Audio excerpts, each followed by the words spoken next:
I really don't know how long I'm going to be awake for this. I'm really kind of tired. I just wanted to put some thoughts out about in the Indy 5 trailer because everybody else on the planet's trashing it without thinking. And it doesn't help that that bitch Daisy Ridley, the bestest ever, decided to grace us with her Instagram account. I thought she was off of Instagram. I didn't realize she even had social media anymore, but apparently the vegan bitch has social media and was seen wandering around Lucasfilm. So now we're going to get everybody from Doomcock screaming about Ray coming back to the Raylos suddenly showing up going, oh my God, she's going to have Kyle Ren's baby or some shit like that. And the shells are going to speculate. And the wheel of the wheel of the circus goes round and round, round and round, round and round. Meanwhile, Disney is up shit creek without a paddle. But we're not going to talk about that, right? Because we're not going to talk about the reasons why they probably can't afford to do any sequel trilogy stuff, even if they wanted to. Okay. Now, Daisy Ridley was probably at Lucasfilm just to say hi and to say goodbye. Trust me, they're never gonna look. I don't care if Kathy Kennedy gets her knee pads on and blows Bob Iger. There's never going to be anything connected to the sequel trilogy ever coming back to Lucasfilm and to Disney because they can't afford it. All right, all you gotta do is look at the merchandise unsold and look at the fact that Hasbro didn't make any. Even after the movies came out, they didn't make any Rise of Skywalker stuff because they weren't gonna sell it and they knew it. She posted. If you're on Instagram, go look it up. She's on Instagram, and it's her story. So it's probably already gone, but it was a picture of Yoda from inside the Lucasfilm offices in Burbank. So there you go. So I get a DM on Facebook Messenger, and I'm like, I'm just wanting to watch Peanuts, Charlie Brown, and relax. And here I am. Okay, this is fun. This is fun, guys. This is supposed to be fun. Hey, Elemental Cross.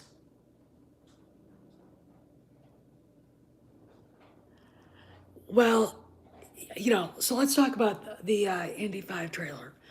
It dropped in Brazil, and the first picture, I got a picture of Harrison Ford, and it looked like it was from Call of the Wild.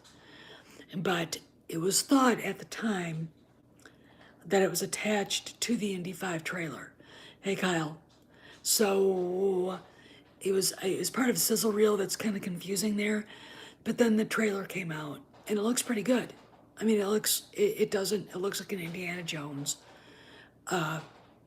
movie, and the deep fake when you get the flashback to 1944, Doomcock, not 1933, 34. Okay, there weren't any V2 rockets and rocket scientists in Germany in 1933. Okay, they had not either burned down the Reichstag or they were about to burn down the Reichstag. Hitler did not have any power. He was just the chancellor. Paul von Hindenburg was still alive. And after he died in 1934, then Hitler started moving together to consolidate his power.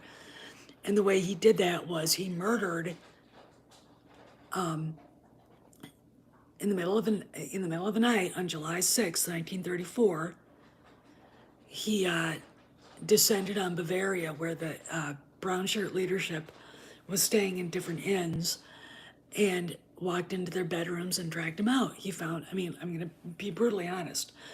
The brown shirts of the Nazi party were infamous homosexuals. Okay, Ernst Röhm was gay, right? Goebbels, and Hitler, I think, walked in on him and a 15-year-old boy. Okay, that verifiable truth. And when you read that, it is so shocking to me. Reading, it's just like that's the grossest thing I've ever heard.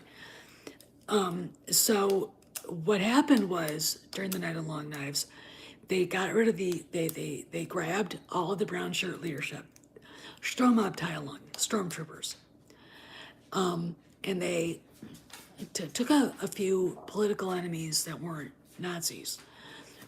One of them was either the former Chancellor of Germany. He was a Prussian general. Walked in and shot him in front of his wife in Berlin. Okay, like outside one of the outside districts of Berlin. Walked in and shot him in front of his wife. Okay, that's what they did that day.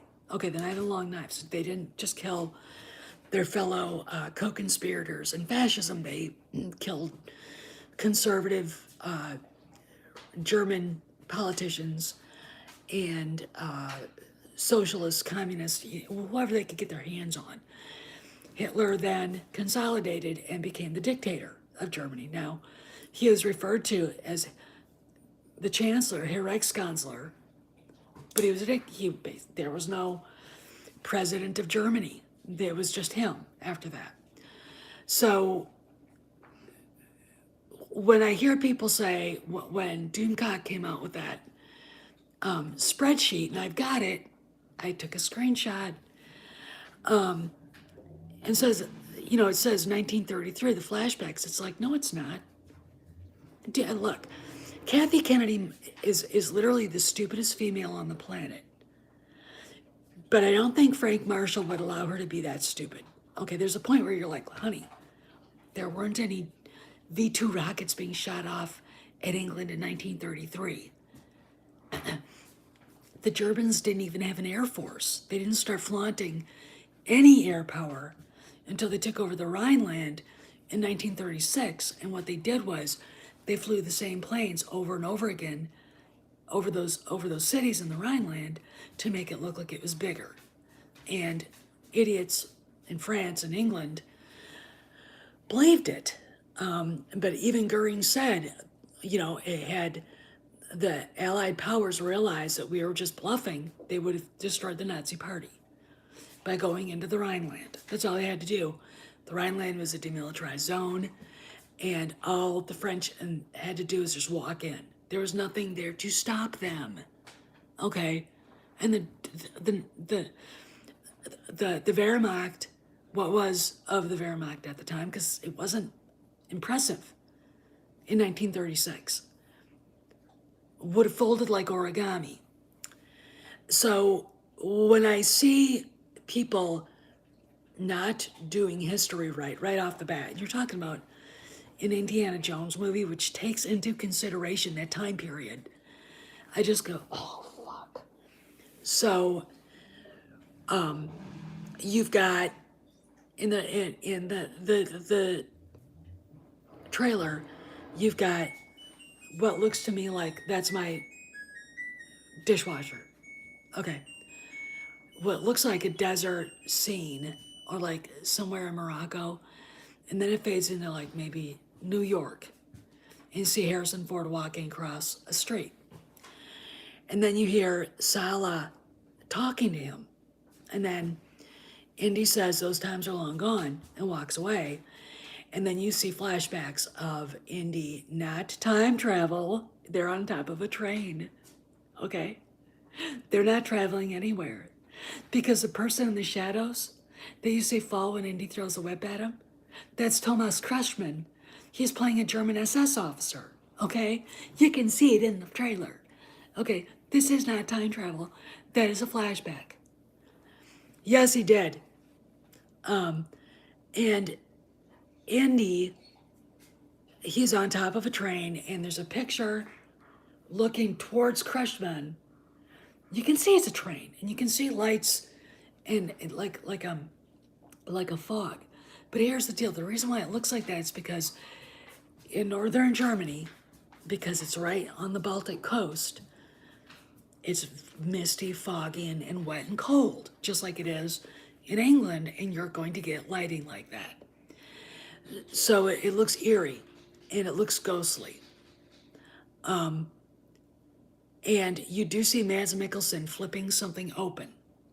Now his character is named Voller, Voller.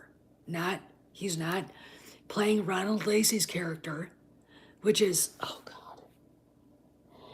These people haven't even seen these movies in decades. I know it. Why would anybody even put the two together anyway? Oh, I know. Glasses, a fedora, and a leather jacket, because that's, they all do.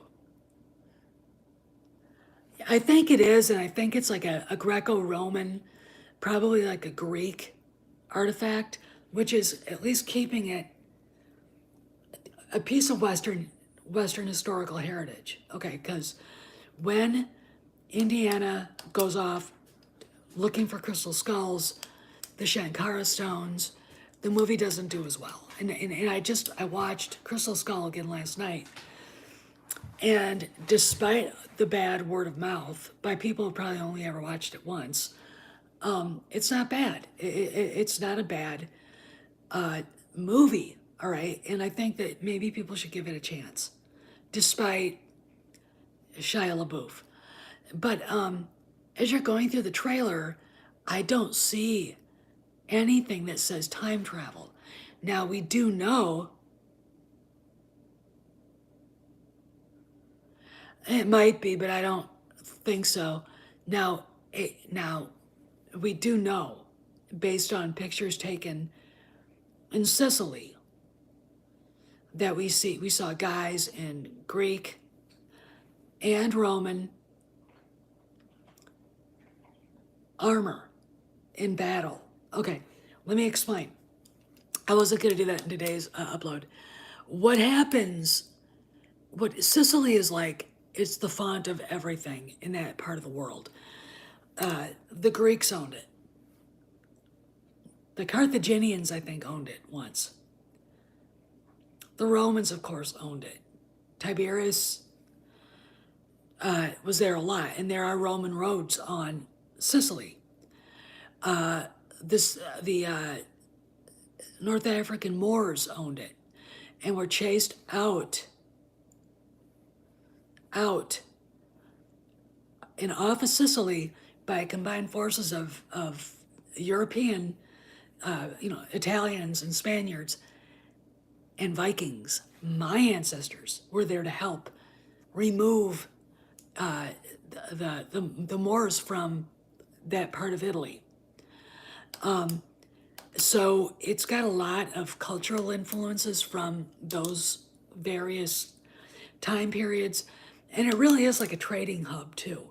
If you remember the movie Patton explains that Sicily is the key to taking Italy. And he talks about what he wants to do, go around instead of slog up the middle. And they wanted to give the British Army to do the end around while Americans slogged up the middle. And, Patton realized that was not the way to do it. And he did beat the British to Palermo. I think it was Palermo. And basically, that's what Italy is. It is the key, or Sicily is. So it's going to be very interesting in what they do with that. You do see some underwater scenes where there's some like skeleton and armor, and this stuff comes out of its mouth like an octopus or something. Now, and then of course, let's go back to Mads Mikkelsen. He's kneeling down in front of a chest. He opens it. Okay. You also see him looking up at the castle in an SS uniform. Okay. He is playing a rocket scientist. Okay, so you're not gonna, all right, let's contrast, because if Doomcock is watching this, I want him to understand. Historically, the whole thing is stupid, what he's been told. Todt is a Gestapo agent. He is an intelligence agent too. He's a he's German. He's shit. They had a name for the German intelligence service, but he is more on the line of breaking into your house in the middle of the night and arresting you. That's he's a thug. Okay, he is. I mean, he's when you watch it, you realize that he's considered a very serious man. No, not the SS, the Abwehr, the German Abwehr. So he's probably got connections to the Abwehr, which was actually, interestingly enough, run by a German admiral whose name escapes me right now. I can see his face though. So he's not a scientist. There's nothing scientific about what that guy does. Okay. Wahler is basically modeled after Werner von Braun, who, when the war was over, there was a mad scramble to get the technology. Because, wow, they have these rockets that can go 500 miles and drop on England. We need to get that technology. Who was saying that? We were saying that, and the Russians were saying that. So we got Werner von Braun and a few other of their top scientists, and the Russians obviously got their own. The movie, The Right Stuff, actually kind of explains that. Who kind of like Werner von Braun's like on the outside looking in, but he was the one that actually kind of designed the missile, the Saturn, the technology that we used to go to the moon. Okay, it was his baby, and Wahler obviously is a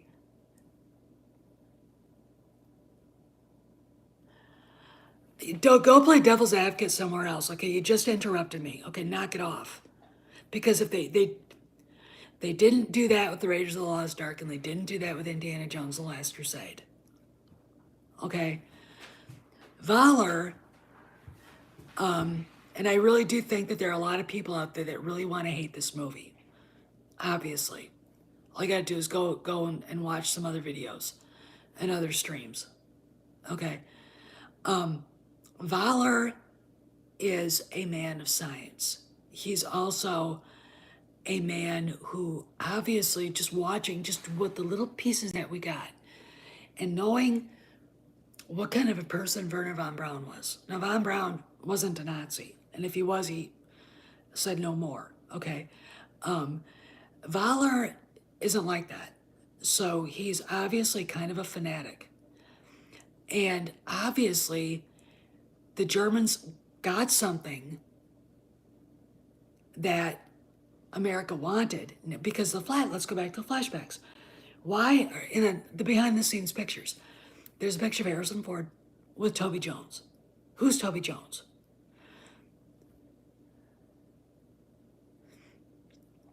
Exactly, just some other guys. We don't know who Toby Jones is, but he's in the flashback scenes. He's on top of the train with Indy when they're looking at Thomas Kretschmann, who looks like every other. I mean, he really does what little we see of him. He looks really good, and he's got that short military haircut the SS had, and all that, and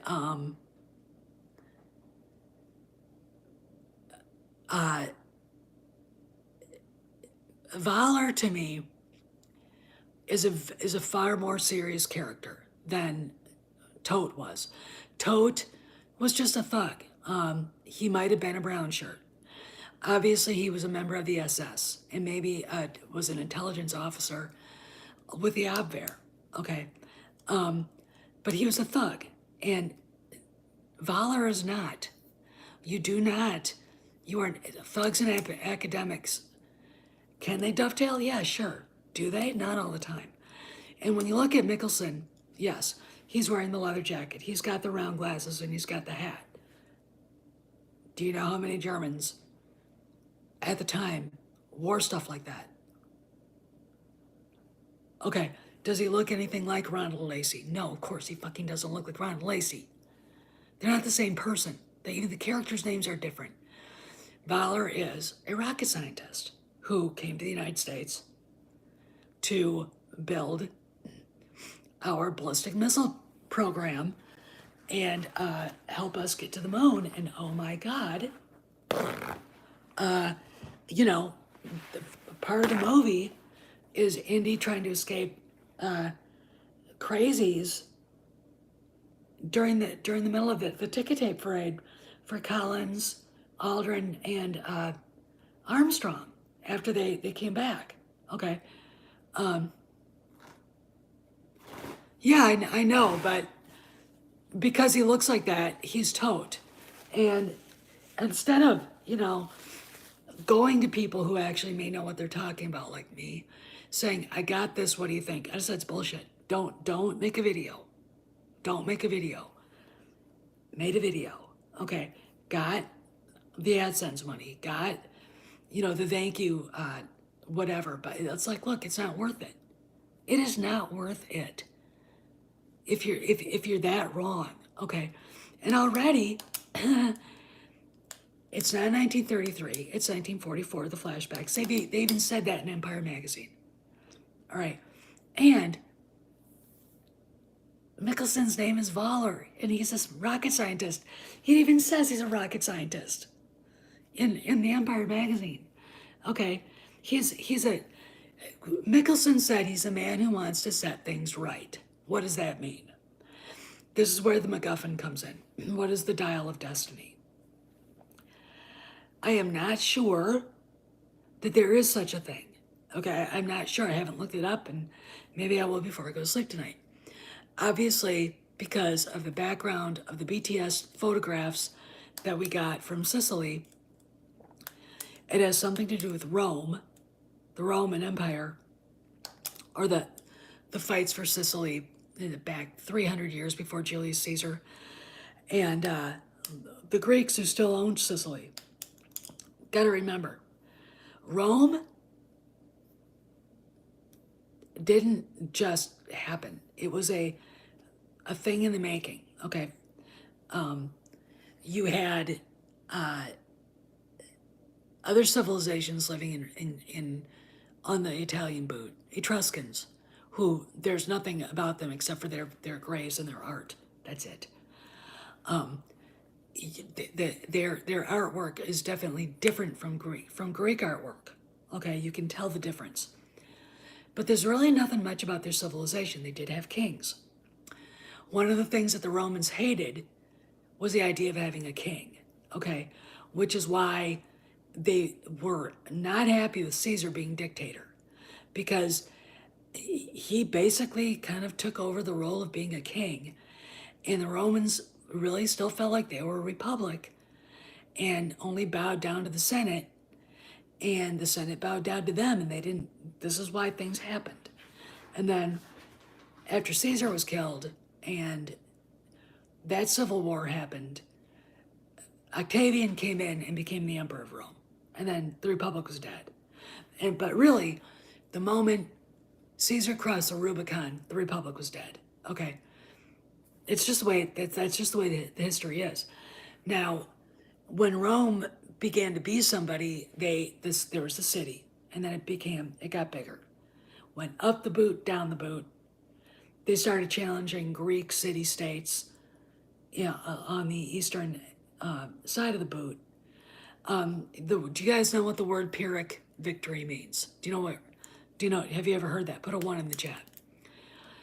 There was a Greek general named Pyrrhus who beat the Romans everywhere, but he didn't win the war. And a Pyrrhic victory is, yeah, sure, you won that battle, but you didn't win the war. Okay, that's where it comes from. So he was able to defeat Rome in a lot of different places, but he could never their armies in battle, but he could never win the war. Okay, that's not a Pyrrhic victory. A Pyrrhic victory is winning a battle but not the war. Okay, and that's what it is.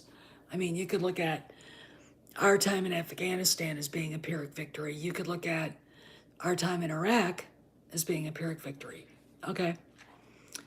I mean, and really, but I'm not going to get into philosophy here. So what you've got, I think, with this is it's going to be something about the Romans and the Greeks. Now, what was the first 1,000-year empire? The Roman Empire. What was the second? The Holy Roman Empire. The third was going to be the German Empire. Then, all right, Third Reich. And I think it has something to do with that. There's something that was a MacGuffin that the Romans had or wanted that the Greeks had, and the German scientist Bauer wants it to write things, to make things right. Is time travel going to happen? Yes, but what kind of time travel? Okay, if the movie is mostly set in 1944, then, and Indy's just telling the story, that's fine. But when you watch the trailer, you see him racing through the streets of Morocco. You see him diving off the coast of Italy. Safulu, I think, is where they filmed that. And you don't really get an idea of what the Dial of Destiny is. You don't see any time travel, like Indy saying hi to Indy. That would be a paradox, by the way. And it doesn't work, okay? What you saw is flashbacks. When they pull the hood off of Indy's head, I gotta tell you, man, that de-aging, he looked like he was 35 again. I was like, they did a beautiful job with that. Here's the deal. What do we know about this? This is what we know for sure. Disregard the rumors. Indy is teaching probably at the New York University or Columbia, archaeology. It looks to me that he gets visited by Sala, or he's hanging out with Sala, or he gets visited by Helena, who's his long lost goddaughter, and I'm trying to figure out, is she Marcus Brody's daughter, or is she Toby Jones' daughter? Now think about this. There's a connection with Toby Jones here. Why is Toby Jones even in this movie? All right, you remember the BTS pictures of Indy, of he and Harrison Ford standing like on the side like of a hill in northern England. Okay. I think she's not Marcus Brody's daughter. I think she's his daughter, whoever he is playing. I think he's playing probably some British archaeologist who got kidnapped, who knows something about whatever they're looking for. And a young Indiana Jones in 1944 has to go and get him out of there. Okay. That's what I think that is. Okay. I think that is the story that kind of comes back to haunt Indy, and he's got to finish the mission. And that's what I think. I honestly, I think that's what that is. Okay. And that's what the story's about. I think she comes back. I think she finds him and says, hey, you got to help me. This is from my dad. Do you remember my dad? All right. You are my godfather, for crying out loud. All right. So I think that's their relationship. Okay. What else do we know? Voller is a German rocket scientist who wants to make things right. Okay. Now think about what could that be in his personal life? No. So what things could he want to make right? Go back in time and help Germany win the war? I mean, this is this is the part where I'm going to have a hard time in really distancing myself from what I know. In 1944, the Russians I think were already in Poland, all right, they were not going to stop fighting the war, okay? And Germany, I don't think it wouldn't have mattered what they did, they were still going to lose. Even if they beat us to a nuclear bomb, what's the point of dropping the bomb anywhere but New York City? And they were they were working on an airplane. It was called the Messerschmitt New York.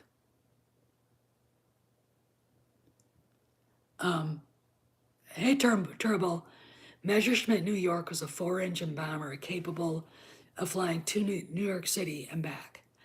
And it's probably a historical fact that if they had been further along in their nuclear program, because they were trying to build the bomb, and they got real close, that they would have probably dropped a nuke on New York City if that airplane would have worked. Now, I'm going to throw you a little bit of historical irony. Okay, 1938, an Air Force of Luftwaffe general named Walter Wever was flying to Berlin or from Berlin somewhere else, and he was in charge of the German Luftwaffe's 4-engine bomber program. Not one of Hermann Goering's favorite things. Goering was a tactical fighter pilot. That's what he did. That's what he was. He didn't like bombers. He didn't think they were worthwhile and didn't think they could do anything. Well, and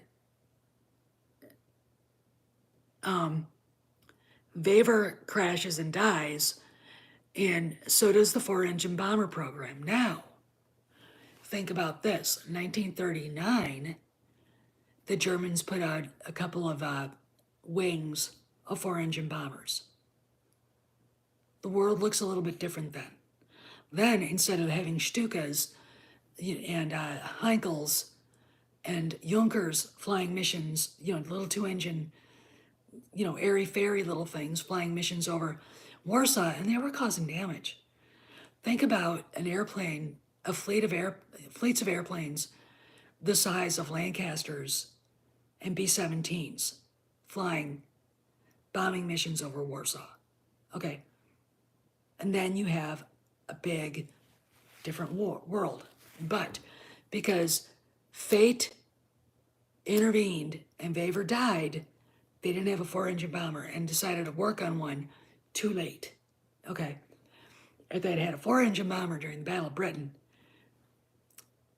that might have caused enough chaos for the British to pull out. All right.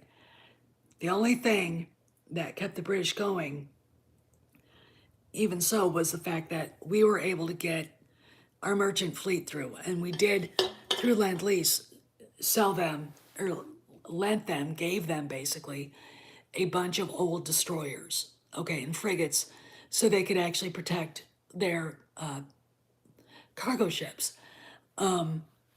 It's very interesting to me, though, how wrong people get things. The rocket sites in Germany were all in northern Germany, and they were all pointed at England. The V2 rocket did not have a guidance system. Okay, so one of the things that we wanted on our missiles are guidance systems. Okay, because if you heard a buzz bomb coming, you could hear them when they were falling. Where were you going to hide? You didn't know where it was going. All right, you just heard, meow, and whatever, the house next door or the church across the street was gone. And they killed indiscriminately, okay? And they were all situated in northern England, which is when I'm looking at where they filmed Indy escaping the castle with Toby Jones, and they show you've got Mads Mikkelsen looking up at the castle in his SS uniform. I'm like, that's in a research facility. That's a research facility. That's on the northern coast of Germany. All right, that's just not anywhere. There's a V2 rocket battery nearby. All right. It's obvious because that part of England and that part of Germany are kind of alike. Okay, been to both places. So when I look at that, uh, I look at all of it, and I look at the trailer. Looks great. It really, really does look great. But you have people insisting that Doomcock was right and that Indy dies in the end. I don't know where they got it. Go and watch it. Go watch the trailer and tell me, do you see anything like that? No, you don't. Did you see any time travel? No, you don't. They don't know what they're looking at. And I gotta tell you something else. And I'm going to make some kind of shitty comments. Confirmation bias in the fandom is absolutely outrageous. It is outrageous. Okay. And people will look at something and see something completely different, stuff that wasn't there. Time travel. Where is it in the trailer? That's not time travel, it's a flashback. Maybe they mix up time travel and flashbacks, I don't know. But the confirmation bias has got to stop. Now, let's go to something else. What's going on with Disney and Bob Iger? Bob Iger had that town hall. Bob Iger basically said the same thing that Bob Chapek said about we love everybody here and we want blah blah blah. It was the same thing. Okay. And then it wasn't reported, but it was reported in the Epoch Times, and Cameron Pasha had the comments from people that were there, and basically saying that Chapek said he was sorry they got involved with Florida, and that they had to start respecting their audience. Do you hear anybody bounding into comics, anybody out there that actually would post that? No. Why? Because confirmation bias. It doesn't fit their narrative, and they're not comfortable looking at what's really there. Same thing with Indiana Jones and the Dial of Destiny. Yeah, it looks like a clock. Big fucking deal. Is it a time machine? I don't fucking care. Okay? I don't fucking care. And none of you either should either. Okay? Why?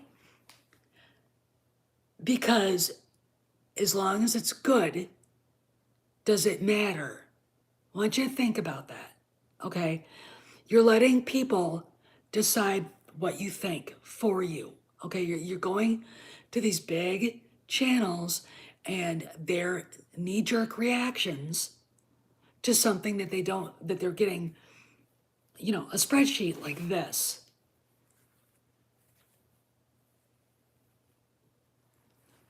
Doomcock doesn't know anything about this, and that spreadsheet is not real. Okay, that spreadsheet's not real, and I'm sick and tired of his attitude.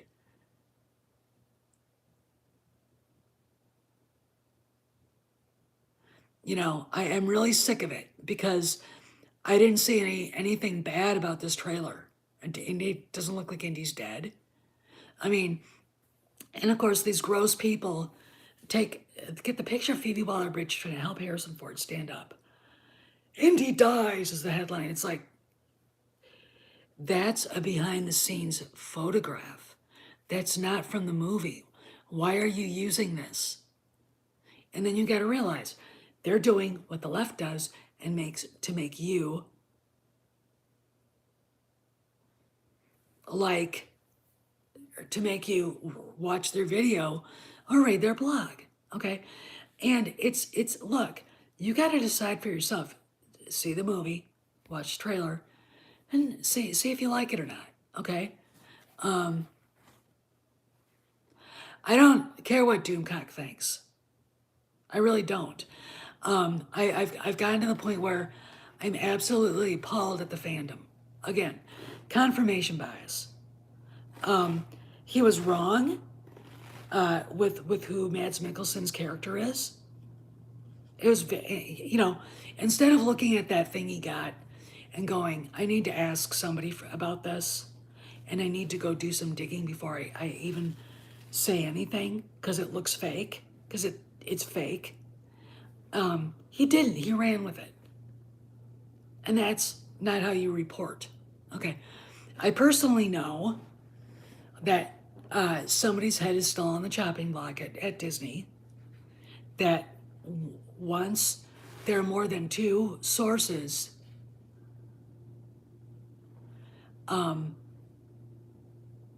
saying the same thing, they're going to go to press with it. Okay.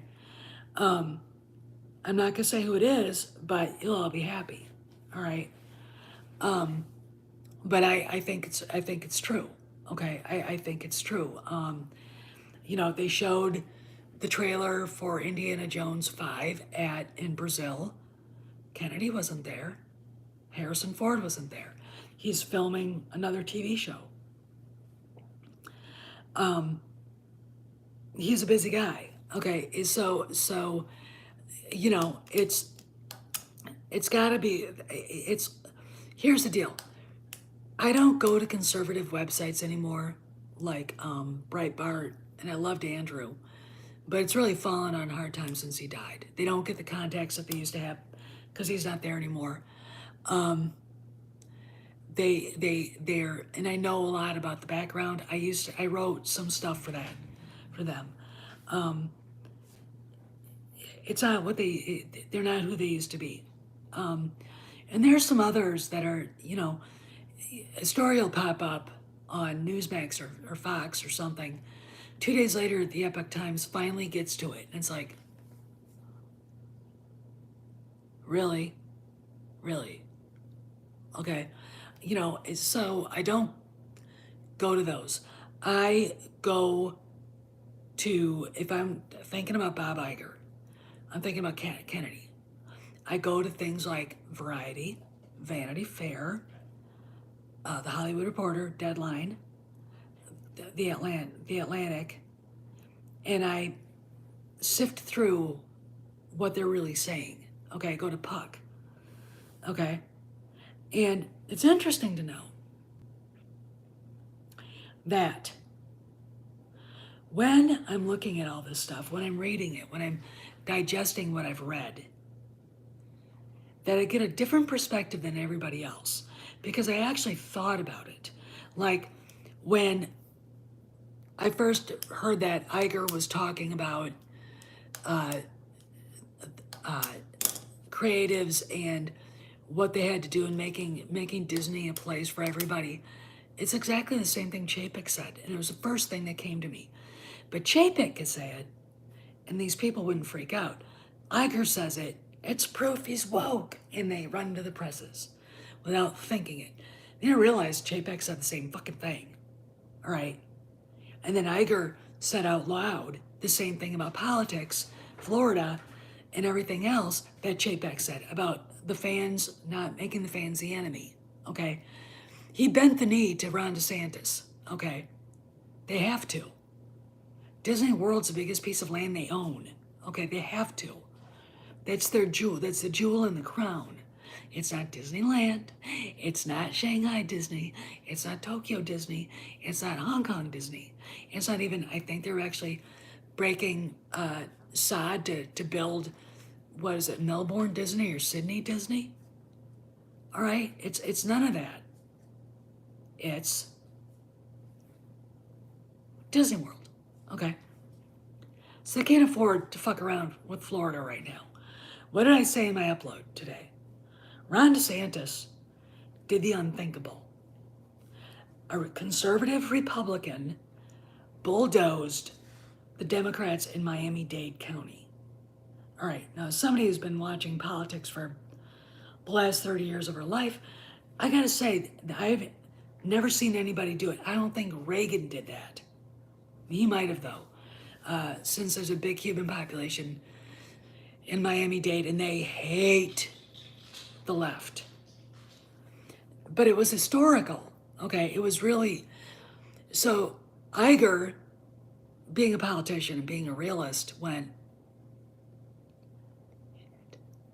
okay, we got to bend the knee. We got to kiss his ass.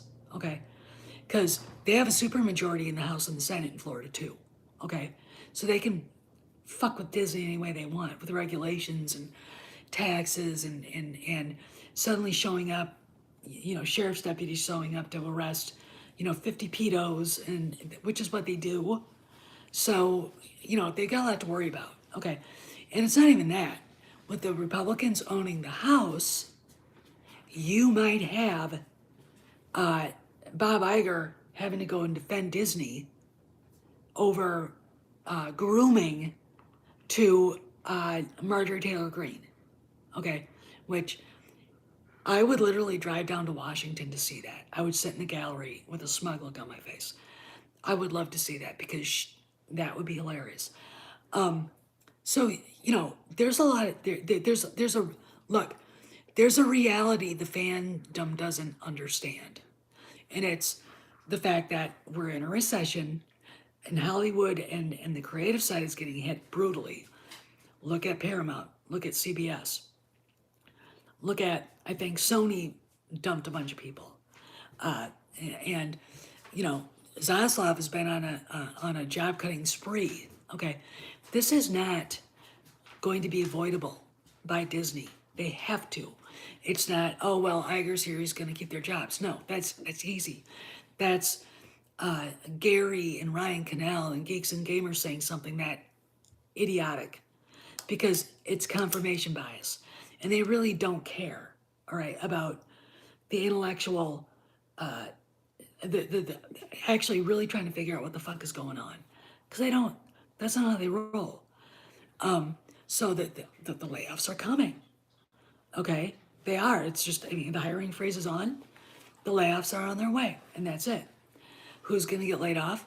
Probably a lot of people in upper echelon because they're restructuring. Okay, and when you restructure, you've got to let people go. And it's a good way to say,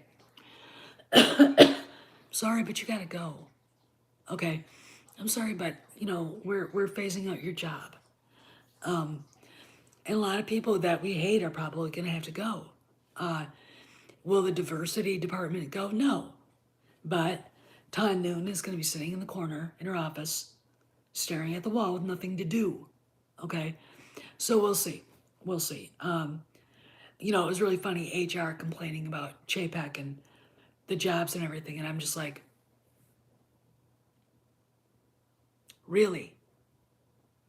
You're still going to have to tell those people they're out of work. Iger is not your savior. And furthermore, he might have made these decisions that put Disney in the spot that it's in. All right? But if you honestly think he's a fanatical wokester, like, name somebody, like Chris Evans, you're smoking some really good dope because you don't know anything about the man. Not that I do, but I know a politician and a sociopath when I see one, and he is both. Okay?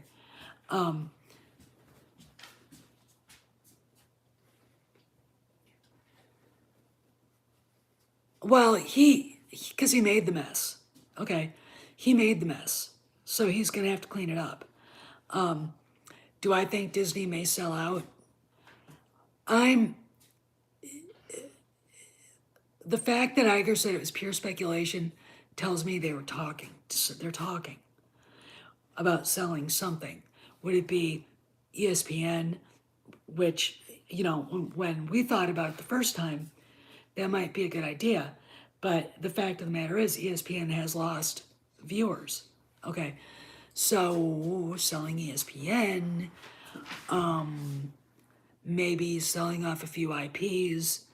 I would think that Apple would love to get their hands on something a little meaty for their streaming service.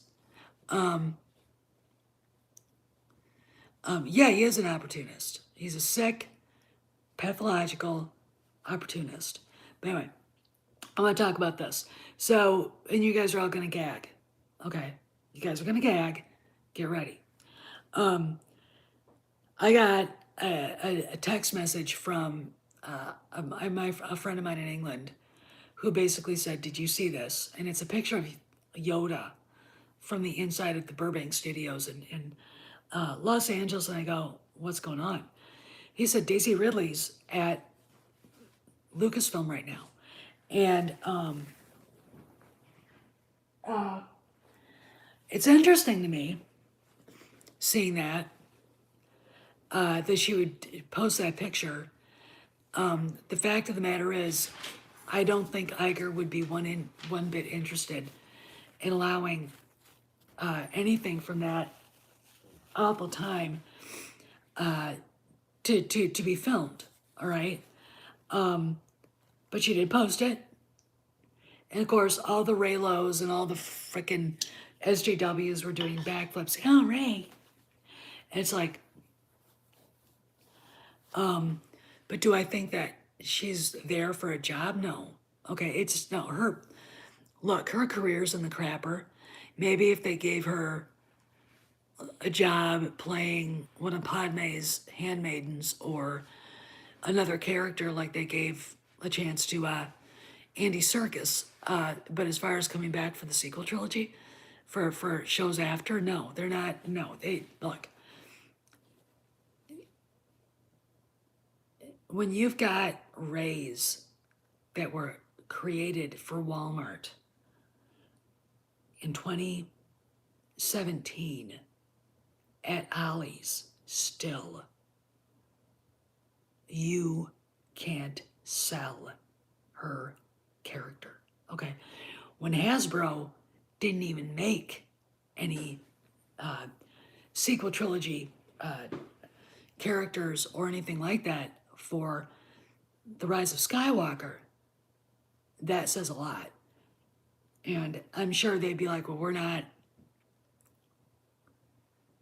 even thinking about, making any more of her character because no one buys it. Okay. So to me, it might have been a goodbye. It might have been, oh, hey, meet me at the studio. We'll go out to lunch or we'll go to dinner or something like that. But is it meaningful? I don't think so. I think she put it up there to troll people. Look, she knows people hated her character, and it's not her fault. All right, but we don't have to tolerate this shit, do we? No, I say, if you are on Instagram, go and tell her, go away.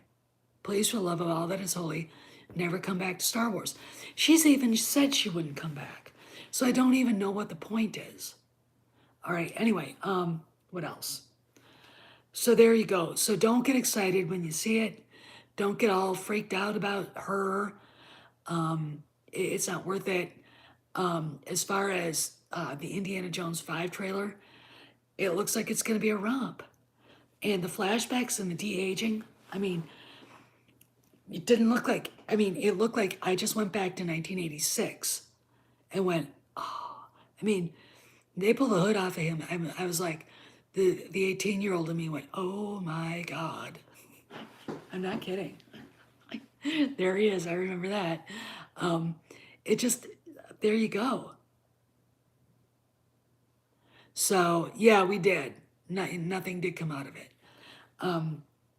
So I think if you want to, you can look at these rumors, but take them with a grain of salt.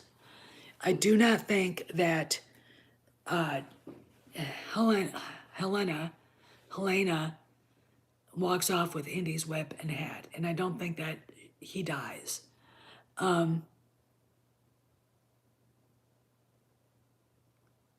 It doesn't look woke to me. We might hear a feminist spiel from her, but I think it's gonna be one of those things where she gets to learn a few things and put her on like a reality path. And I think we're gonna maybe find out some history we didn't know. Just some, because the Greeks and the Romans, that was a contested area of the Mediterranean for centuries between them. Okay. So, and that's where Antonio Banderas shows up in kind of a cameo, playing one of Indy's old buddies. So, let's look forward to it. But as far as the rumors are, I'm going to say this: when you can't be bothered to double check something that someone insists is real, that you don't know who they are, and you're told by somebody who did double check it that these two bits of information are decidedly wrong, and therefore, are you really sure the rest of it isn't wrong? All right. It's really interesting to me what people think. And I'm going to say this: lots of times people will lie. All right, how do you know? Did you actually see the movie, Terrence? Tell me, because you're the first person who has, and I want to know. I didn't see any wokeness at all in any Indiana Jones movie. So I don't know, maybe you're smoking something, or didn't like the fact that there were women that actually talked back to him, even though if you knew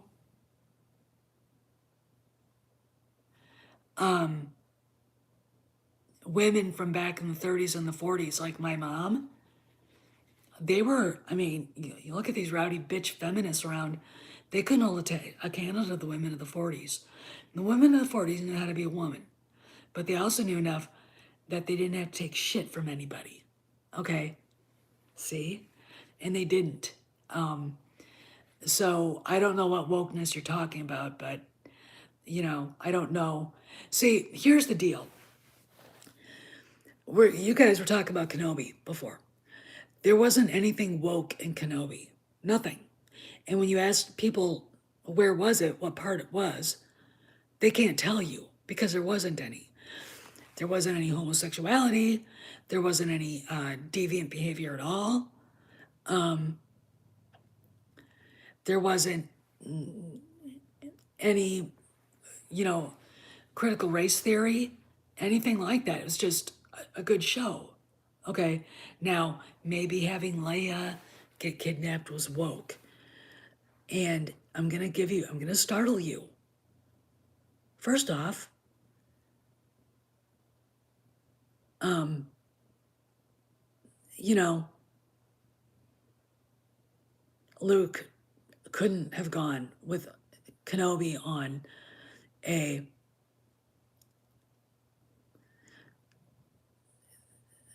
so let's just not watch the movie. That's what a scientist would say, you dumbass. Subjectivism. Ugh.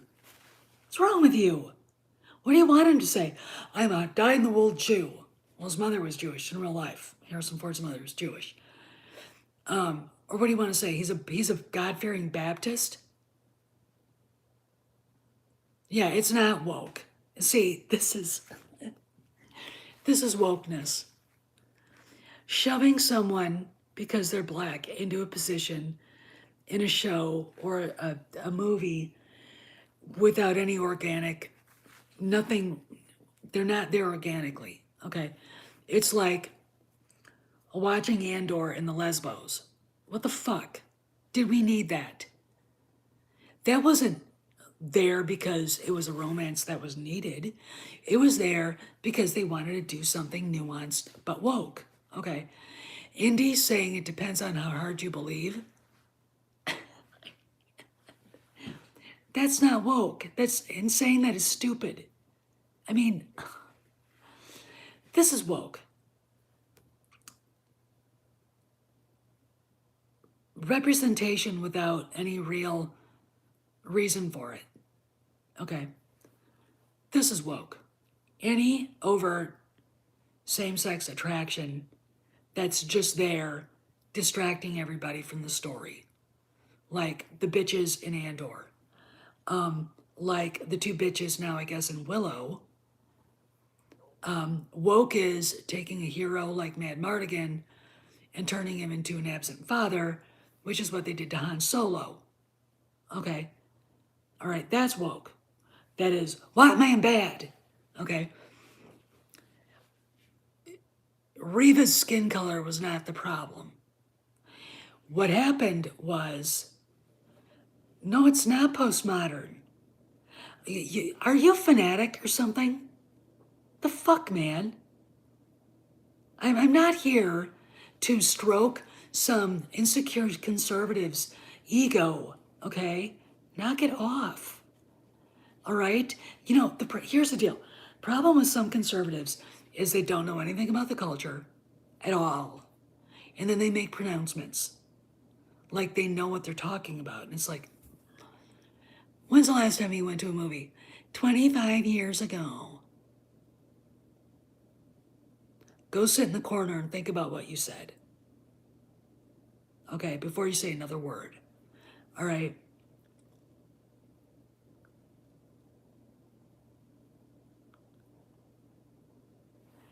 And I mean, it doesn't, I mean, Indy's an archaeologist. Okay, he's not, he has to look at, when you're out, what does he say in Temple of, or in Last Crusade? He said, if you want the truth, go to the philosophy class. If you want to know the facts, this is archaeology, this is what we study. All right, the facts. Like, I dug up this thing at Carmex in the ground, it's 50 years old. Okay, that would be archaeology. That's a fact. This thing existed, it was used by somebody 50 years ago. All right, it wasn't really, I just got it like 2 days ago. But you know what I'm saying?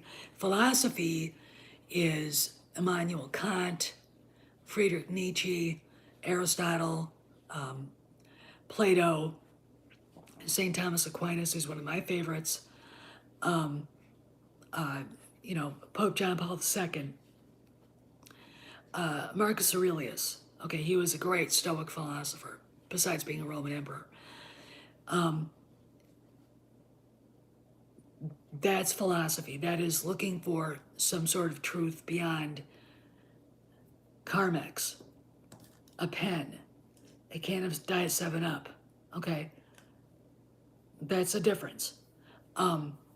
So Indy has always walked the line between what is real, the Ark of the Covenant,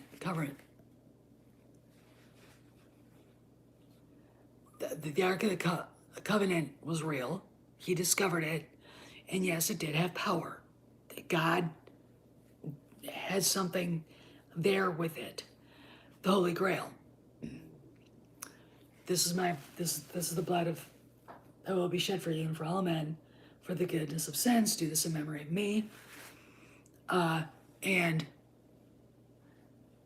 it's very interesting to me how that's real. The Grail itself is real, but what it represents is a truth. Okay, these things represent a truth. The Ark represents a truth.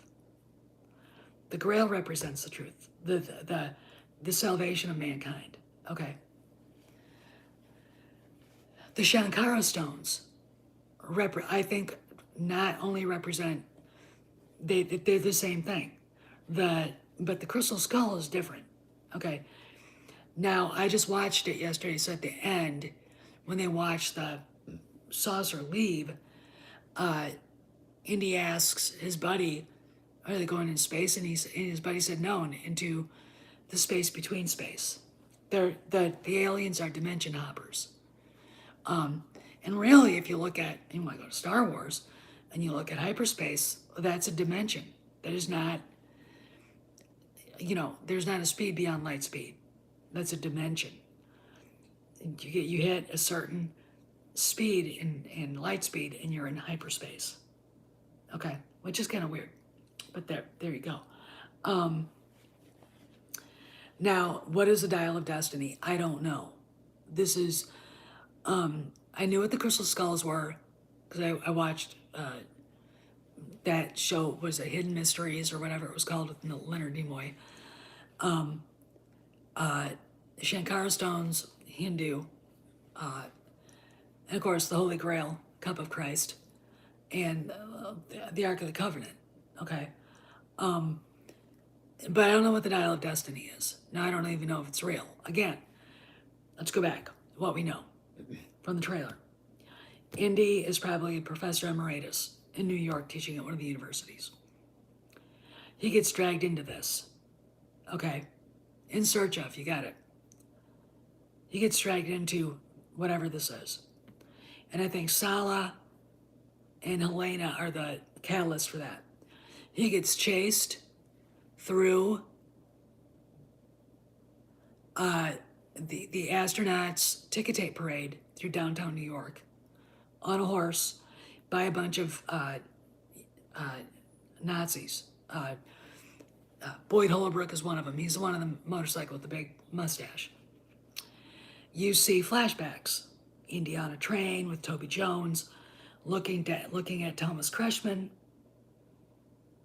and it looks like a very, very good uniform replica of German, so that's a flashback. You see Mads Mikkelsen in his SS field gray looking up.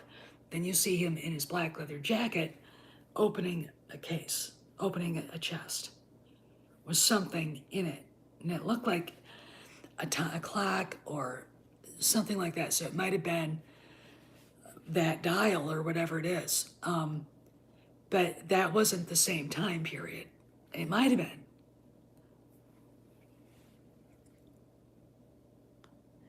I remember reading about that. So you got all that. You've got Antonio Banderas showing up. You've got a skeleton in the water with like, it looks like to me like a big octopus going bleh at Indy. And really, you don't really get a sense of what the movie's about. So it's a very good trailer. And in no place is time travel alluded to.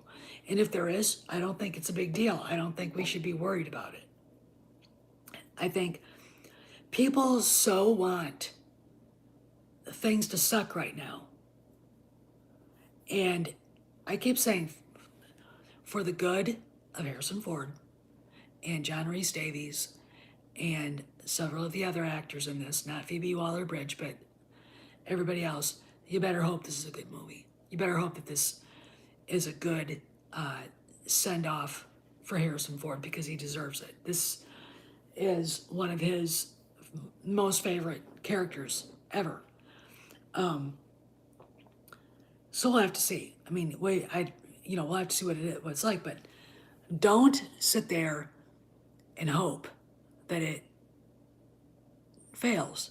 And I think that these rumors abound because people want it to fail. And then you'll say, well, you just want the movie to fail.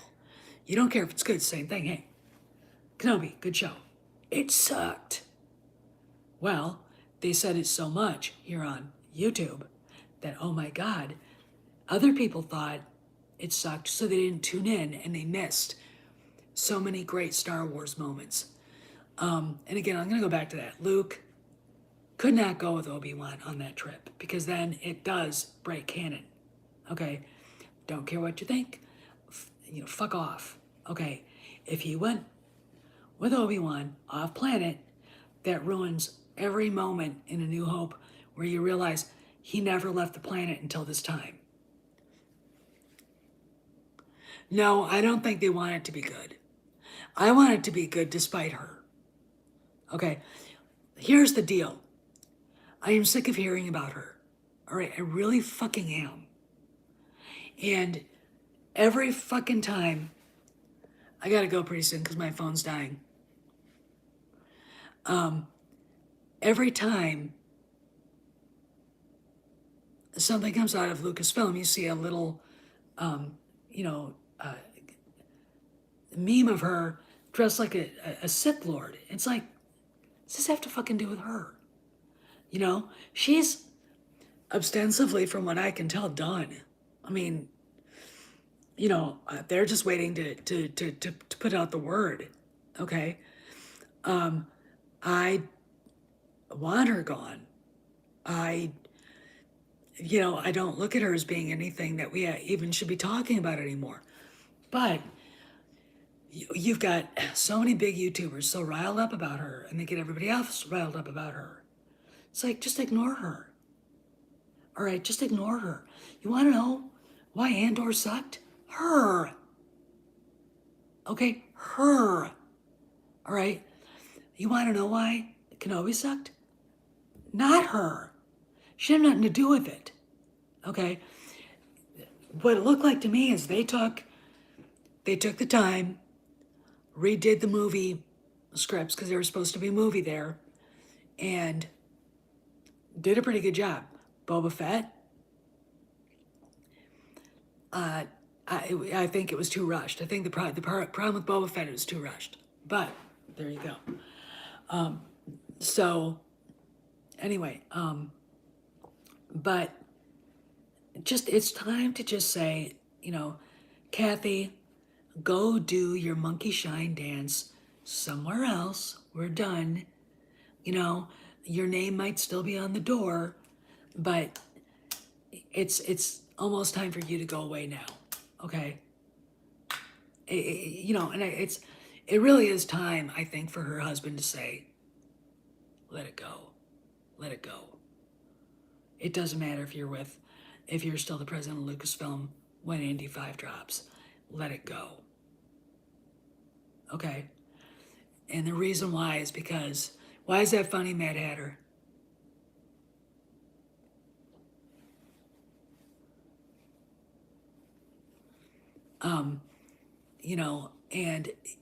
And I think that someone needs to have that talk with her. Maybe he already has.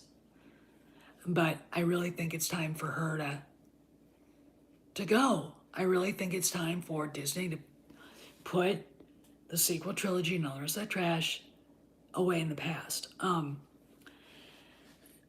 I know you weren't talking about Kant, and I don't see where this isn't in the spirit of the other movies.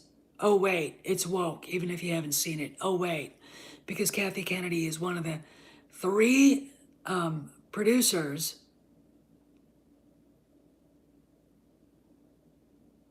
Yeah, she has bad PR. And I'm going to be perfectly honest with you. I want you to look back and remind yourselves. Bob Iger was the one that put the kibosh on any new Star Wars movies. Bob Iger was the one that brought in Jon Favreau to save Star Wars. Okay? Not Kennedy. Okay? Not Kennedy.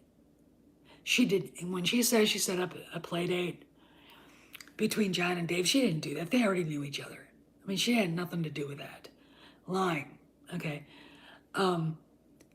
So Bob Iger was the one that probably told her don't after she started announcing things a long time ago, shut the fuck up.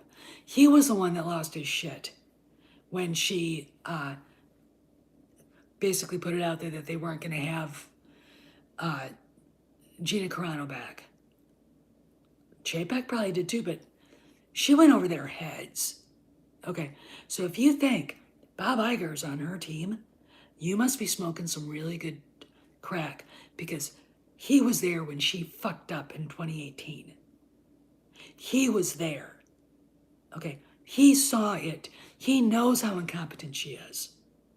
Okay, and let me tell you, vindictive pricks like him remember that shit. Okay, I gotta go because my phone's dying. I will see you guys later. Have a good evening. Do not let toxic, negative people ruin your day. All right.